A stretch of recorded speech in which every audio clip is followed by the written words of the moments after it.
Hey everybody, welcome to etrailer.com. I'm Bobby, and today we're taking a look at the Thule Hullavator Load Assist Kayak Carrier here on our 2021 Jeep Grand Cherokee. Now guys, this is gonna be an awesome way of getting yourself your kayak up onto your vehicle. I think it's excellent for these bigger cars where it might be just a little bit harder for us to get our big heavy kayaks up on our roof with no problem. This is gonna go ahead and eliminate all that hassle. Trust me, as you guys are gonna see later on, makes it really, really nice. For going ahead, getting your kayak to the side of your vehicle for yourself and allowing yourself to unload it and load it very, very effectively.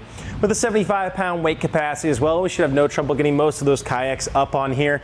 Now, if you do find yourself just struggling a little bit to stay within those weight capacities, we can always take a look at the Rhino-Rack Nautic Kayak Carrier. It gives you a nice little side loading one as well. So if unfortunately your kayak is exceeding that, there are options out there. However, this load assist is kind of unbeatable in my opinion. Now you do have a couple other options out there, but I think you guys are going to see later how well this guy actually works. So it is going to be a steel construction. However, you are going to have a nice aluminum outer coating here. That powder coat going to be holding up well for ourselves. So as long as we're doing a good job of treating this, I would say taking it off every now and then, making sure our underside is getting appropriately cleaned and dried off. This should be lasting quite a long time for ourselves.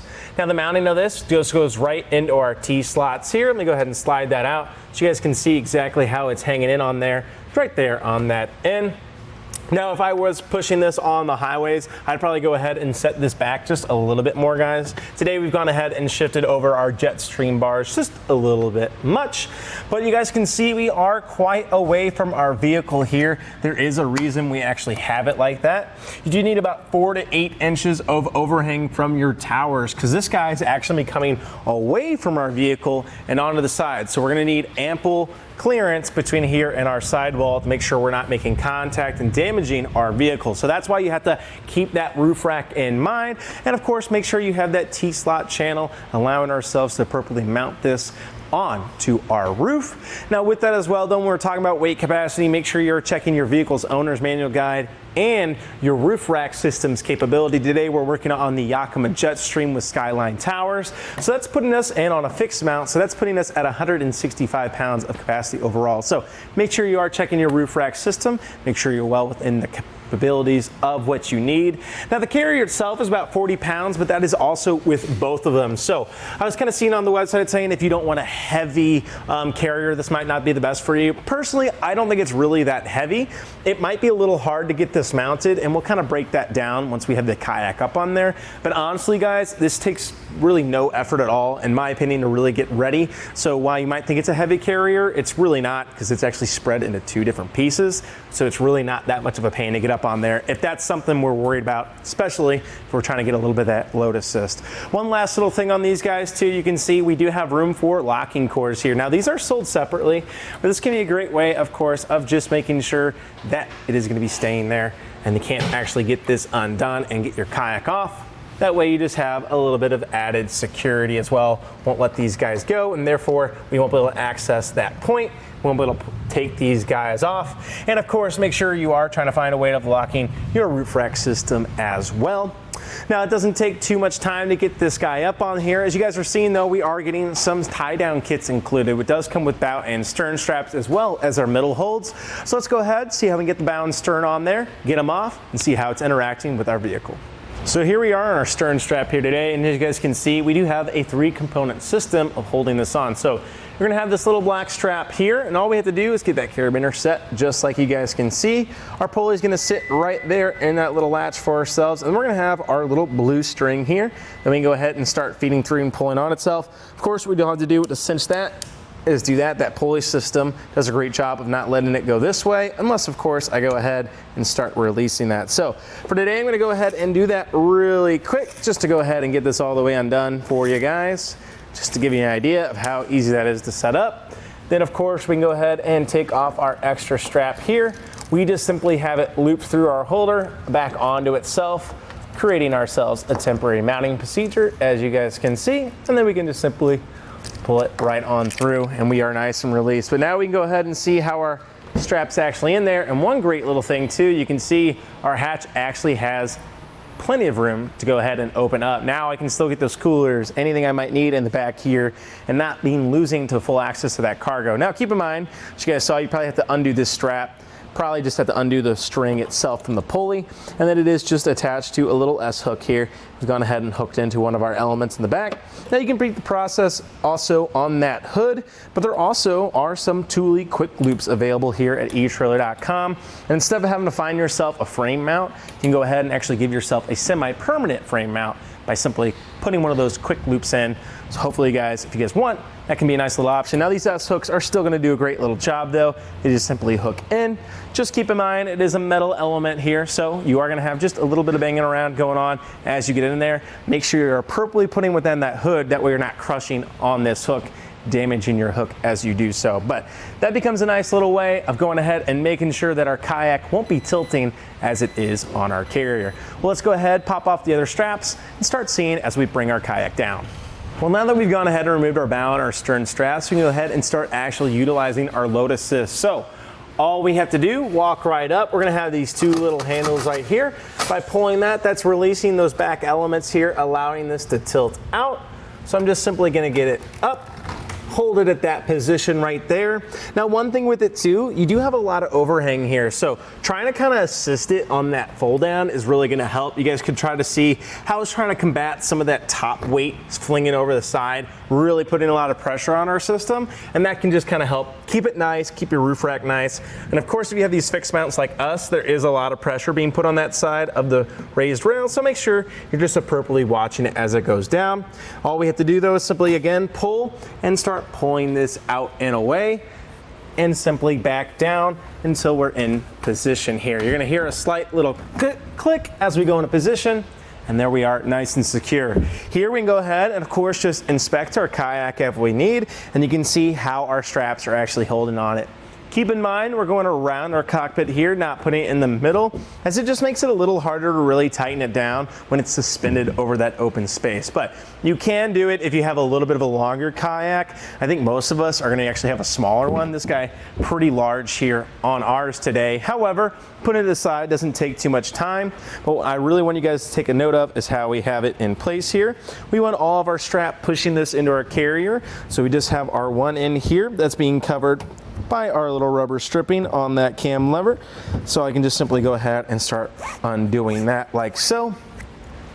And you can see how this strap length is actually in position. So we have our cam buckle in here. We go around our first position up at front, down here at the bottom, back around and into our cam buckle. And that's just simply gonna push it against our carrier, of course, and keep it right there in that position. So let me go ahead, undo the other one, and then we can see how easy this kayak is to take on and off. But before I actually take that last one off, I just want to go ahead and actually show you guys this lift assist in action. So, of course, when you actually are putting this on your vehicle, make sure you're putting that second one on there.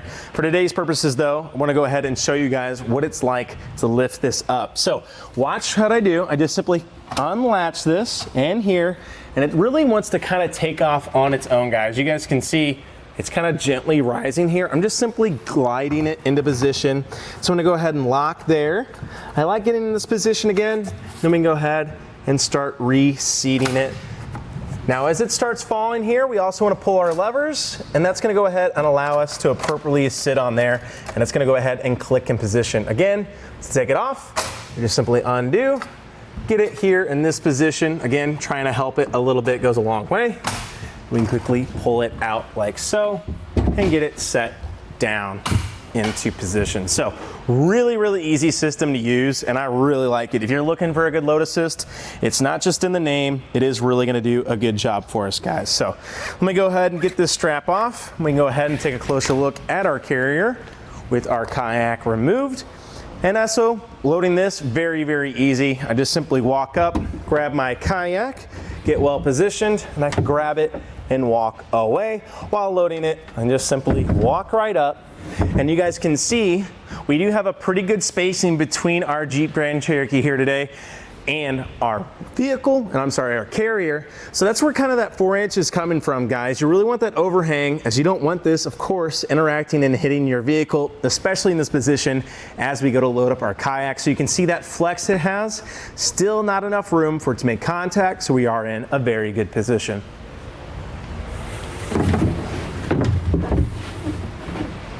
Now that we have our kayak off, we can go ahead and start seeing how it's interacting here with our Jeep Grand Cherokee. So we already talked about kind of this offset. We went about 48 inches. Now we're a little bit over here today. Let's say we're just probably at 8 1/4 there. So keep in mind, you probably don't need as much of an overhang as we have here today. I think even if you're working within that 5 to 6 range, you can see you're getting a pretty good spacing here. As we want near about 4 inches at least between us and the vehicle, we're working with about 8 1/2 now. So even if we lost a little bit on our overhang, we're still in an okay position. Just keep in mind, you definitely want to get that overhang as it's getting you away from your vehicle, as you guys can see. Now with the front here too, you can see we are having these nice little foam pads here on our cradles. These do a great job of keeping our kayak in line, and of course, without having any kind of damage. These pads themselves are rubber as well, so they won't be damaging our kayak as it rests on there. Again, as we mentioned, it is going to be that steel construction you guys can see just with that aluminum outer coat here on the outer housing. So again, I would highly recommend make sure we're servicing this throughout the seasons. Keeping it in a good working order is going to be huge, especially we have a lot of joints, a lot of contact spots that we want to keep rust free. So just a little bit of grease can go a long way of making sure that all our tools stay nice and in working order for ourselves. And again, guys, I really like how this works. One last little thing too on this carrier, you actually can get this adjusted for your kayak length. So if you had a little bit of a shorter one, right, you can go ahead and bring that down, or a little bit longer, you can go all the way up. So for us, we just went ahead right there at the top of that position. It was perfect for ours. Makes it really easy to go ahead, walk your kayak up, set them in there, size that up, cinch them down, and then really start tightening it up. That way you have no trouble getting the kayak that you need up on here. One thing to take note, of course, is when you go to unload this, how much space you have between your vehicle and maybe the next or wherever may be near you. So today we're working with about 24 1/2 inches extended from the side of our vehicle. Keep in mind, I think we're a little bit too far here extended. I'd probably go ahead, push ourselves back between 4 to 6 inches on the Jeep Grand Cherokee. Now, of course, you want it well within that 4 to 8. However, as you guys saw, I think we have plenty of room between us and the inside of our carrier. So I'd probably shift it just a little bit. So as long as you got about 2 feet between you and your exit, as long as you're not too worried about getting too close to your kayak, should have plenty of room to go ahead and get that dismount to happen. We want to go ahead and check our clearance level here, and from the top of our carrier to the very top, or I'm sorry, from the roof to the very top. I'm going to go ahead and go from that corrugate really quick here, guys.